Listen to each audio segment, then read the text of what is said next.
Oi pessoal, eu sou a Tânia do canal Capa e Conteúdo. Hoje eu venho trazer para vocês esse magnífico livro chamado Formação Econômica do Brasil, de Celso Furtado. Esse livro tem uma peculiaridade. Quando ele foi escrito, ele na verdade era uma tese de doutorado do Celso Furtado em Sorbonne. Então ele enviou os manuscritos desse livro via correio para a editora, para ser lançado, né? O problema, para ser editado, na verdade, o problema é que esse livro foi extraviado. Esses manuscritos foram extraviados no meio do caminho.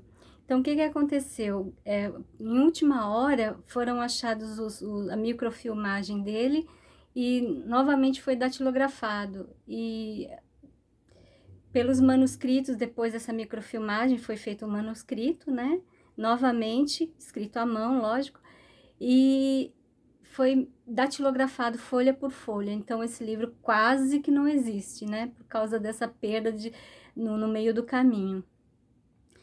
Celso Furtado, vou falar um pouco dele, ele nasceu em 1920, era paraibano, formou-se em Direito e doutorou-se em Economia na Universidade de Sorbonne, em Paris, né?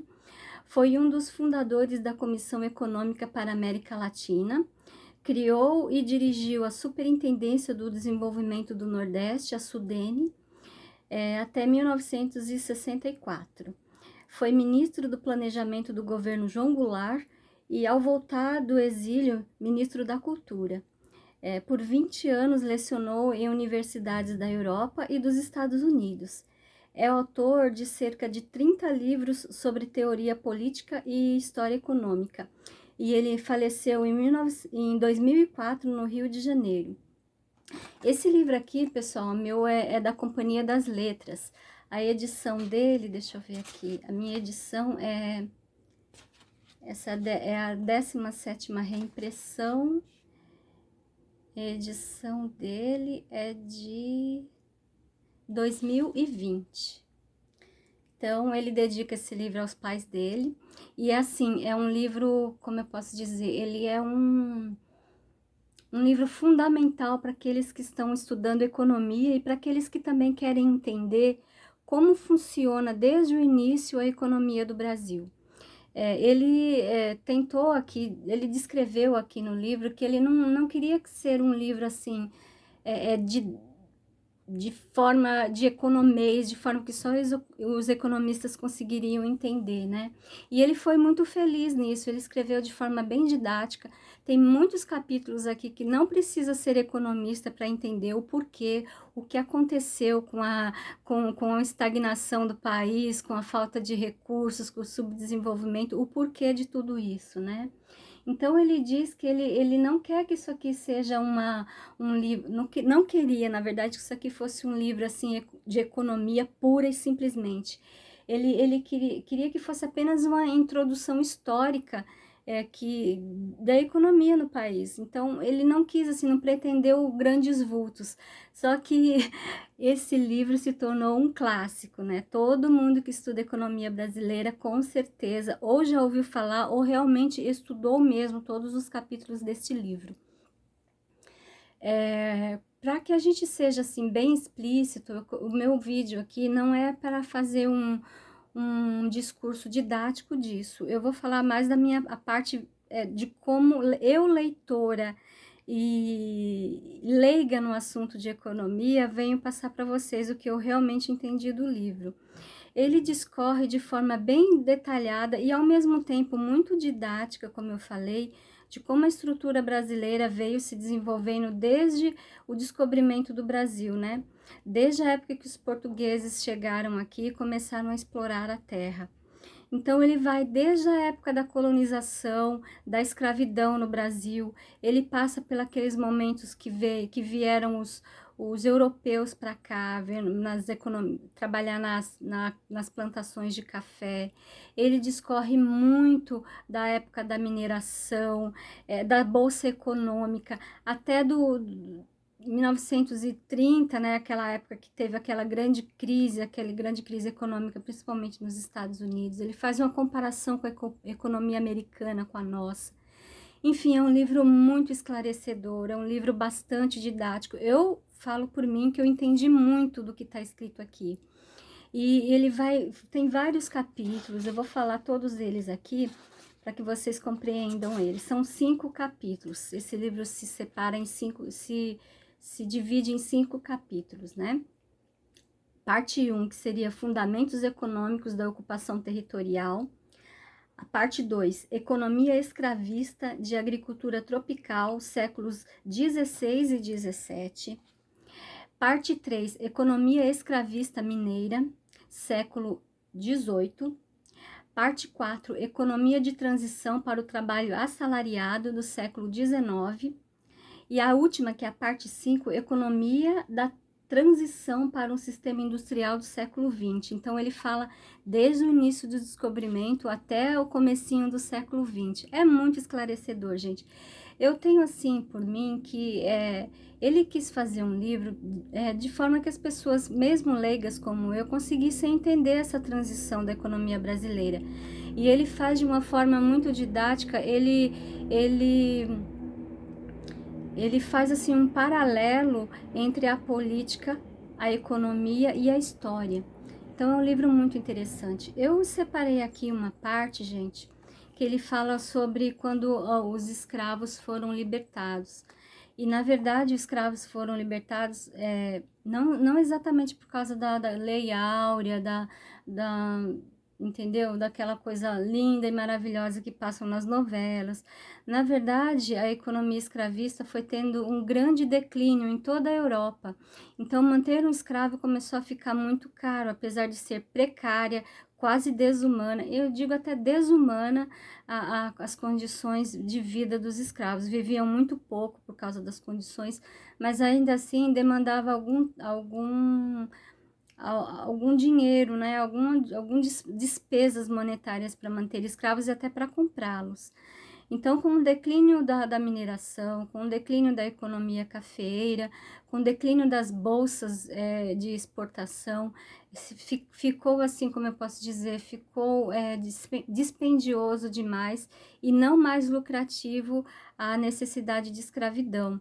Ou mesmo até fora do país não existia quase mais escravidão. Então, a prática de ter escravos começou a ser desmotivada e desinteressante para os grandes comerciantes e os grandes produtores, já que o Brasil sempre foi uma economia de commodities, né? A gente sempre foi uma economia que não teve, assim, uma grande indústria manufatureira. A gente sempre trabalhou com matéria-prima, né? Sempre fomos grandes fornecedores de matéria-prima para as grandes indústrias e grandes comércios internacionais. Então, eu separei uma parte aqui que fala sobre quando os escravos começaram a ser libertados e tornou a mão de obra assalariada, né? Vou ler um trecho aqui, tá? Abre aspas. Isso tá na página 204 do livro. Eu achei bastante interessante o que ele disse aqui. E entristecedora também. Eu diria até que até um pouco racista. Eu senti um pouco de racismo nessas palavras, mas enfim, cada um entende do jeito que entende, né? Cada um tem seu livre-arbítrio para entender. Abre aspas, tá? Na antiga região cafeeira, onde para reter a força de trabalho foi necessário oferecer salários relativamente elevados, observou-se de imediato um afrouxamento nas normas de trabalho. Podendo satisfazer seus gastos de subsistência com 2 ou 3 dias de trabalho por semana, ao antigo escravo parecia muito mais atrativo comprar o ócio que seguir trabalhando quando já tinha o suficiente para viver. Desta forma, uma das consequências diretas da abolição nas regiões em mais rápido desenvolvimento foi reduzir-se o grau de utilização da força de trabalho. Esse problema terá repercussões sociais amplas que não compete aqui refletir. Cabe tão somente lembrar que o reduzido desenvolvimento mental da população submetida à escravidão provocará a segregação parcial desta após a abolição, retardando sua assimilação e entorpecendo o desenvolvimento econômico do país. Por toda a primeira metade do século XX, a grande massa dos descendentes da antiga população escrava continuará vivendo dentro do seu limitado sistema de necessidades, cabendo-lhe um papel puramente passivo nas transformações econômicas do país, que seria o Brasil, né? Observada a abolição de uma perspectiva observada a abolição de uma perspectiva ampla, comprova-se que a mesma constitui uma medida de caráter mais político que econômico. A escravidão tinha mais importância como base de um sistema regional de poder que como forma de organização, organização da produção. Abolido o trabalho escravo, praticamente em nenhuma parte houve modificações de real significação na forma de organização da população e mesmo na distribuição de renda. Sem embargo, havia-se eliminado uma das vigas básicas do sistema de poder formado na época colonial e que, ao perpetuar-se no século XIX, constituía um fator de entorpecimento do desenvolvimento econômico do país. Ou seja, ele diz que os escravos, eles optaram por ser ociosos, né? Fazendo um resumão aqui de forma bem livre da minha parte. Então, pelo que eu entendi aqui, os escravos não tinham, assim, os que foram abolidos, que tinham abolição na época, eles não tinham aquela perspectiva de se expandir como forma de ganhar, assim, conhecimento, se tornar uma mão de obra especializada em alguma coisa. Então, eles resolveram partir para o ócio, ou seja, não querer trabalhar, já que eles já tinham, todas as descendências deles já tinham trabalhado tanto, eles resolveram simplesmente pegar a abolição deles e viver do nada, viver só para subsistência, só para comer, beber e dormir, entendeu? Então, eu acho aqui que nessa parte o livro, não sei se realmente foi isso que aconteceu, isso aqui é a visão do autor, tá? Mas assim, a gente vê que tem muitas políticas na época que não deram muita valorização para os escravos abolidos, né? Então, vieram muita gente de fora, muita mão de obra especializada da Europa, por causa da guerra lá na Europa, vieram muita gente da Alemanha, né, da Itália. Então, vieram sapateiros, borracheiros, vidraceiros, vieram pessoas que conheciam a arte da cutelaria, faziam bolsas, sapatos, objetos de valor, correntes, pulseiras, anéis, pessoas que vieram com uma formação muito detalhada em termos de conhecimento de manufatureiro, né? E o pessoal aqui da população escrava não tiveram acesso a esse tipo de cultura, né? Muitos vieram, os pais, os avós, os bisavós vieram já de uma outra realidade lá na África, e como é que teria essa paridade, essa igualdade de conhecimento, principalmente com os europeus e com as pessoas cultas do país. Então, é fácil criticar quando não se vive a situação. Mas ainda assim, eu acho que também teve um pouco da forma como os próprios escravos viviam. Então, quando eles viram, eu acho, na minha opinião, muito leiga, né? Quando eles viam que estavam libertos, eles queriam curtir a liberdade, né? Então, não sei, é preciso ver de forma criteriosa essa parte. Enfim, o livro é muito interessante. Fora isso, o livro é muito interessante. Algumas partes realmente eu não entendi, porque a gente precisa ter um certo conhecimento, um certo embasamento da economia para poder ficar mais inteirado em alguns capítulos aqui, principalmente os últimos capítulos. Mas é um livro bastante interessante, eu aconselho, juntamente com Florestan Fernandes, juntamente com Sérgio Buarque de Holanda, grandes pensadores aqui do Brasil. É um livro assim para abrir nossa mente, abrir também nosso senso crítico e também assim ter uma forma de você pensar de forma abrangente o país, que o país não é só carnaval e futebol, né? A gente vive uma situação econômica muito complicada, a gente vive um subdesenvolvimento muito latente, e assim, a balança econômica do Brasil é complicada, né?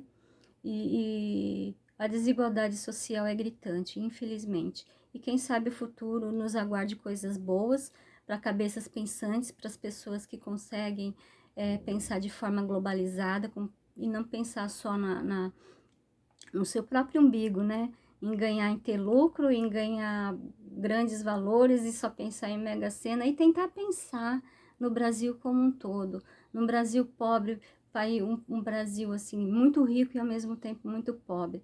E ele também discorre muito aqui da economia nordestina também, do que aconteceu no Nordeste, no que aconteceu nos Pampas lá no Sul e no que acontece até o século XX. É um livro muito esclarecedor e eu aconselho vocês a lerem. Celso Furtado, Formação Econômica do Brasil, muito bom. Se você gostou, dê um joinha, curta a nossa página, divulgue e escreva para mim, tá bom? Um beijo e até a próxima.